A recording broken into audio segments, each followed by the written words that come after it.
Hey YouTube, in this video I'm going to do a deck profile on my updated Nightrose Granblue deck. So Halloween season is here, so it's fitting to update Granblue. Good thing they got new cards. But moving on, kind of like with 7 Seas, this deck I feel it's kind of got a little bit more support that makes it a little bit more reliable with its plays. But overall, the deck still functions very similar to how it did in the past with a couple of different holo cards and stuff like that, and new additions. So, the main grade 3 is still Vampire Princess of Nightfog Nightrose. 4 of these is essential for the deck to work, or at least be Nightrose focused, because you will have some rear guards that have Nightrose, that requires a Nightrose Vanguard. So 4 of this, it has a pretty good GB2 skill that can be used when defending, but that's pretty much the only downside of the GB2, what I found, is that it doesn't really work all that well unless you have cards that you can use, like rearguard effects that can superior call other things from their drop zone. So, for the most part, we benefit from the on-stride skill with this card. It's what makes all the big combos go off. The next grade 2 is 2 Mighty Rogue Nightstorm. So this guy is in here because he is your best alternate Vanguard if you can't open up with this, and if you don't have a grade 3 to use with a grade 1 stride fodder to search out Nightrose, then this is your next best bet. And it also has a pretty good rear guard effect as well. So 2 copies of this is good. It helps you get extra attacks. And the last grade 3 that I'm running is Ghoul Dragon, Gast Dragon. So originally I was running 4 of this. Then I realized, well, they're getting a lot of holo support cards now, so might as well run the Searcher for them as a backup. At least he has an on-ride, or an on-ride skill. A Gast Dragon doesn't, so that's the reason why you don't want to run too many of these. Like, you can run 4 if you have absolutely nothing else to run. But it has no Vanguard effect, so all of its effects are rear guard, or like in one case, one activates in the drop zone. Main phase skill, superior call him, but other than that, yeah, he is kind of like, you don't want to ride this as the Vanguard. It'd be pretty bad. So that's why we run only 2 of it. Just the grade 3s, fairly straightforward. For grade 2s, I'm running 3 Rambling Shade. So Rambling Shade is a new card that was hyped up quite a bit, and in playtesting is really good. This replaces the need to run Ruin Shade, which used to always be one of the go-to Granblue cards. The fact that people aren't really running Ruin Shade in the decks anymore kind of shows that Granblue has kind of finally gotten to a level now where there's enough viable cards to choose from where you don't have to run back to some really old cards. Next, I'm running 2 Handsomeness Gianmario. So this is a new extra card, or new holo card that they got rather, that has the ability to unflip and soul charge, and that's the main reason why I'm running him, is mainly because of the soul charge skill. This is one of the key cards that works with the new stride unit that they got, because he builds soul. And if you had to ride stuff like this, he kind of like depletes soul, and there's another grade 2 that does as well. So Gianmario is really good at recuperating some of the lost soul that you get. Next, I'm running 2 Negrorook.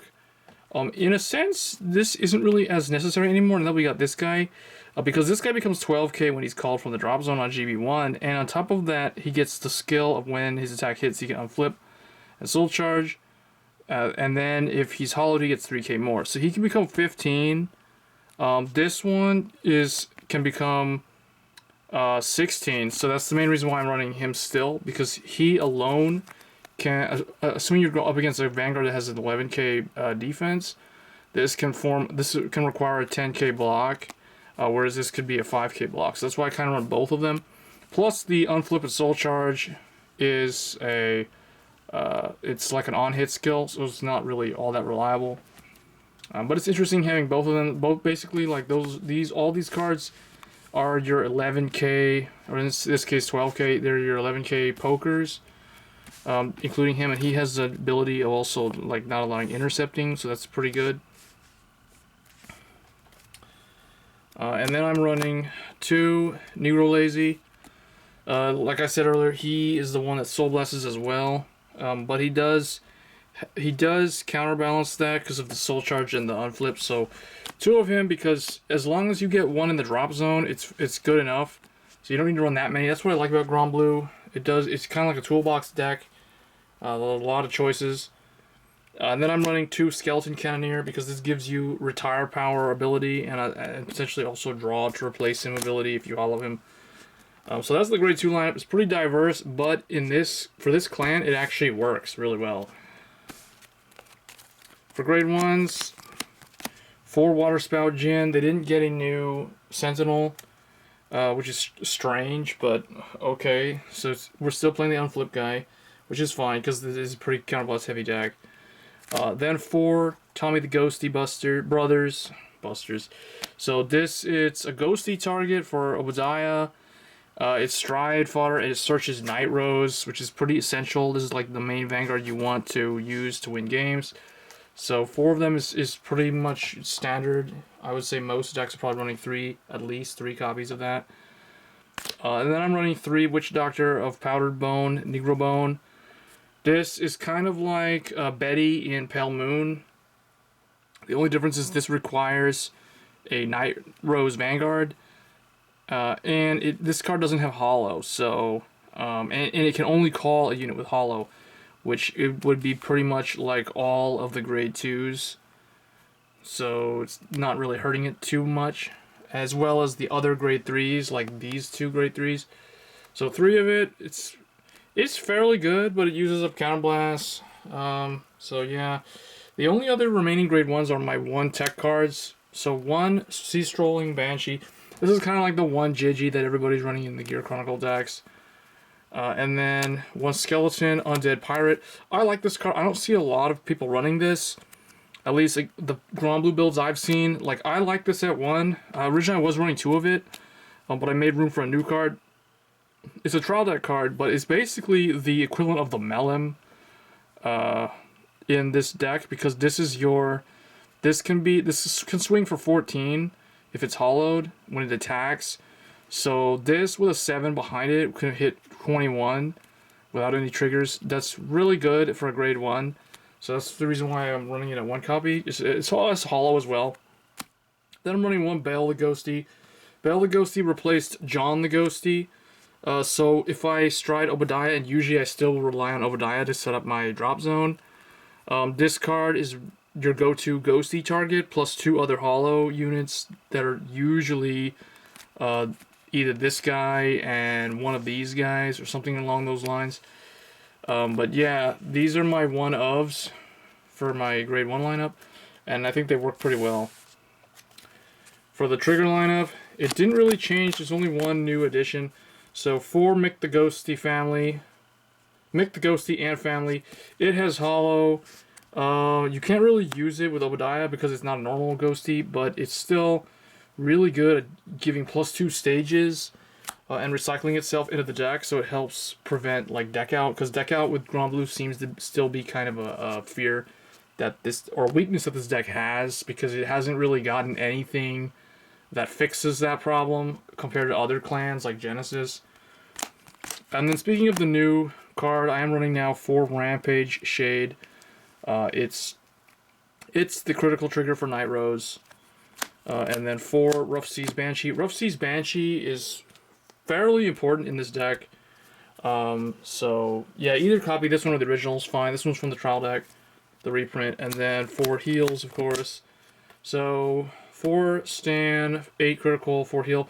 I feel like Vanguard, at least the Stride format, this kind of trigger lineup has become almost the de facto standard, at least in my area and in a lot of the decks that I've seen. And even the decks that I build. So it's like stands have kind of replaced draws now. So I have a feeling that Bushiroad might start making draw triggers that have really good effects like this, so that people can try running them again. Because there's only a few decks I've noticed that still run draw triggers, like Raging Form, and decks that are Persona Blast heavy, like some Kagero decks. They're still the ones that can run with draws. But for the starter, I'm running Undying, Departed. Basically, I'm still sticking with him. because the deck is very counterblast heavy, and he is such a, like, it's a joke up against a Kagero player with this as your starter, because like they don't really want to retire this, but it's still annoying because it's making a proper boost column in the early game. But yeah, that's basically the main deck. For the Stride lineup, it's my 2 Nightrose. I still only have 2. I'll probably always only have 2 unless this ever gets reprinted as a rare or something in a trial deck. But yeah, 2 of them. Ideally, you want to have 4, but again, it has a very hefty cost, so I feel like just 2 is justified. I'm running 2 Tempest Calling, Pirate King, Gaushi, so he is pretty good at 4 if you can manage to pull up, like, build up the soul for it. The challenge of using this guy is to have, like, 6 soul, because when you use his effect, he will Soul Blast 1, and then you will need to take 5 cards from your soul and put them in the drop zone. So you do need to run cards that build up soul. So this card, I can see why people don't really like to run this in here anymore because of that, because it takes soul out. But really, Negrorook, your Sea Strolling Banshee, or Rough Seas Banshee, and there was another one, the Dandy guy, Gianmario, can also help fill the soul. So there is ways to get him, but I feel like if you only can get 2 copies of him, 2 is enough. I mean, you've got Nightrose, assuming you have Nightrose, so these are the 2 best strides. And then, of course, the best first stride, I feel, is still Obadiah. Even though he doesn't get you GB2 instantaneously, her GB2 isn't really all that great anyway, and Obadiah is just way too good to set up the drop zone. So typically, for me, it's going to be Bale and like 2 hollow units. So I can call up Bale or get Bale. Yeah. 1 Blue Heart. It's good if you need to first stride it, so it can kill this guy. It can like call on top of this guy just to put him in the drop zone. So those situations where Blue Heart's still relatively good. You could even run like 2 of those if you want. But I opted to run 2 of this instead. So 2 Bandit Rum. He's your on hit. He's good in late game. When the Vanguard, if your opponent's at like 3 damage or 4 damage and they want to risk it, then they'll let it hit, and then they're probably gonna die because you get extra attacks. Then I'm running this guy and 4 of these, as well as Blizza and this guy. So I think that's 16. 2, 4, 6, 8, 10, 12, 14. Yeah, 16. So this is basically my stride lineup. So yeah, it's kind of weird. So I have 4 of those. I only pulled 1 of this, so I'm only running 1 of it. It's good, but it uses Counterblast, so I'm not too big of a fan on that. Then we have Seabreeze, just in case, because this stride deck actually has room for it. And then Blizza, of course, because I'm on a budget. I don't have 4 Nightrose, so I'm just going to run this guy and just swing for a huge number, make it harder for them to block. So anyway, guys, let me know what you guys think of Granblue in the current format. Like, are they still really good like they were earlier in the summer? And I'll see you guys in the next video. Thanks.